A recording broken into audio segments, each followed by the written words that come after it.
जी हाँ दोस्तों, most awaited notifications issue हो चुकी हैं हमारी जीएसटी एमनेस्टी स्कीम को लेकर के।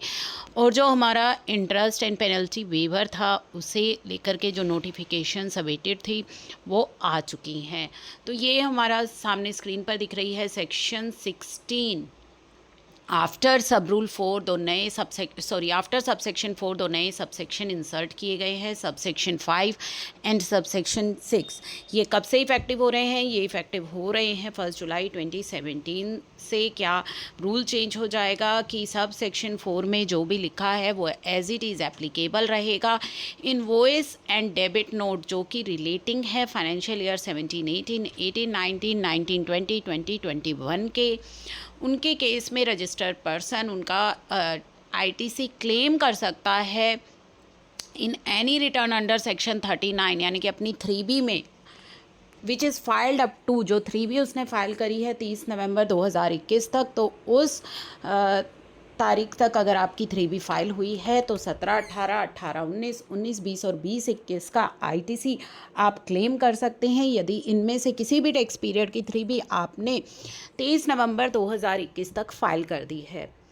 इसी तरह सबसेक्शन 6 कहता है कि यदि कैंसिलेशन हो गई है, ठीक है, रजिस्ट्रेशन कैंसिल हो गया है और सब्सिक्वेंटली रिवोक कर दिया गया है बाय एनी ऑर्डर, या तो सेक्शन 30 का या फिर कोई अपीलिएट अथॉरिटी या अपीलिएट ट्रिब्यूनल कोर्ट के द्वारा, ठीक है, ऑन द तो यहाँ पे इनवॉइस और debit note was not restrict, यानी कि आईटीसी आपका रिस्ट्रिक्ट नहीं किया जाएगा under subsection 4 on the date of order of cancellation.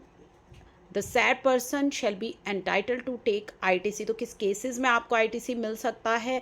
यदि आपने अपनी 3B फाइल कर दी है 30 नवंबर तक फॉलोइंग द फाइनेंशियल ईयर, जब तक का वो आईटीसी है, ठीक है, यानी कि मान लीजिए अगर 17-18 का आईटीसी है और आपने 30 नवंबर 2018 तक रिटर्न फाइल कर दी अपनी 3B उस पीरियड की, तो आप आईटीसी क्लेम कर सकते हैं।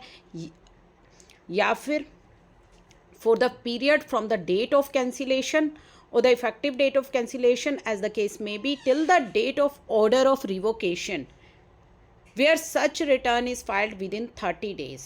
अगर इस पीरियड का है तो 30 डेज़ में आपको जो है रिटर्न फाइल करनी है अपनी 3B, तो आपको उस केस में आईटीसी मिल जाएगा।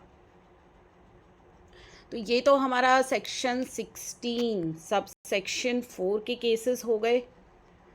अब हम बात करते हैं सबसेक्शन 4 के बाद जो नए सबसेक्शंस आए हैं वो हमने डिस्कस कर लिए, जो कि आपको ऑलरेडी डिटेल वीडियो हमने शेयर की हुई थी, एक ब्रीफ मैंने आपको इस वीडियो में दिया है।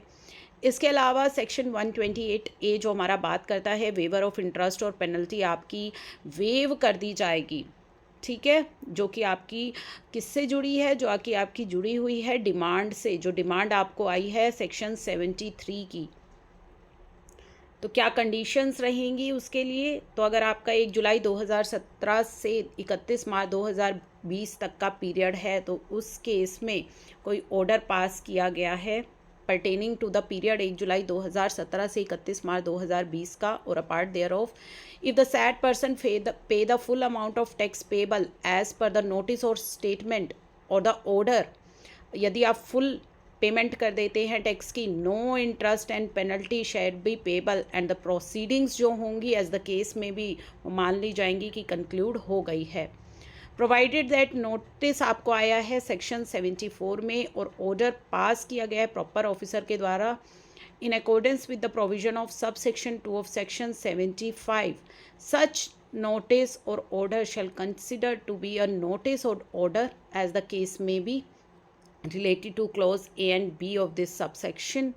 तो यहाँ पे भी आपको पेनल्टी और इंटरेस्ट का जो वेवर दिया गया है उससे जुड़ा ये नोटिफिकेशन इशू कर दिया गया है कि यदि आप फुल पेमेंट कर देते हैं टैक्स की तो आपका इंटरेस्ट और जो पेनल्टी है वो दोनों ही वेव ऑफ कर दी जाएंगी।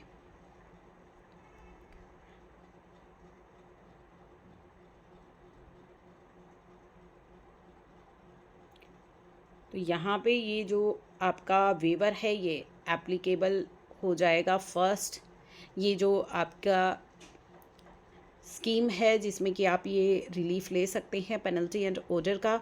ये आपकी स्कीम एप्लीकेबल हो रही है 1 नवंबर से, ठीक है। 1 नवंबर 2024 से ये इफ़ेक्टिव हो जाएगा, जिसमें कि अगर आप फुल पेमेंट कर देते हैं टैक्स की तो आपका इंटरेस्ट और पेनल्टी वो वेव ऑफ कर दिया जाएगा।